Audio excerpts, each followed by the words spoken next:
Кызы бар аталарга 3 насаат. Биринчиси, кызыңызды ар дайым мактаңыз. Мактоо кыз балага өтө ылайыктуу жараша турган нерсе. Сизден башка ким мактайт кызыңызды? Ошондуктан кызыңызды ар дайым шириним, красавицам, жалгызым, өзүмдүн асманым, айым, күнүм дей бериңиз. Себеби көчөгө чыкканда башка бирөөлөрдөн бул сөздөрдү угуп, алданып калбасын. Мактоого учуп кетпесин дегени. Ошол мактоого тоюп өссө кыз бала, тең чоңойгон учурда, бойго жеткен учурда коркуп каласыз го, ошол учурда эч ким алдамай турган болот.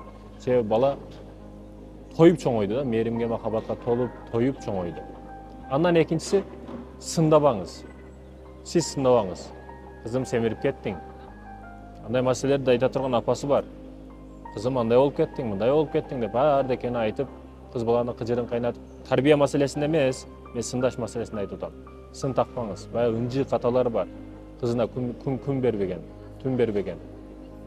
Кээ бир жөнөкөй мисал катары өзү байкап турсаң, салон красотада иштейт, атасы аракка келип кызынан акча сурайт да. Бербей коеюн десе, бул атасы араксыз тура албай калган. Өтө уят кылат дейт да, бул эмне кылабыз деген маселени айтат. Айтайын дегеним, эркекте намыс болуш керек. Арак өтө төмөндүккө алып түшөт. Биринчисине дедик, мактабаңыз. Экинчисине дедик, сын такпаңыз, сындабаңыз. Ал эми үчүнчүсү, ар дайым кызыңызды экинчи орунга коюңуз. Бул өтө орчундуу маселе. Экинчи орунга коюңуз деген неге?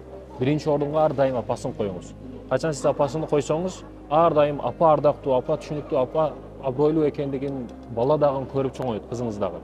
Кийин өзү жеке турмушка чыгабы, турмушка чыккандан кийин кудду ушул системаны кайра кайталайт да. Кайра кайталайт. Ошондуктан ар дайым кызыңызды экинчи орунга кое билиңиз. Апаң андай, апаң мындай деп кызын көзүнчө апасын жаман, аялын жамандагандар бар. Бул балага таасир берет кадимкидей.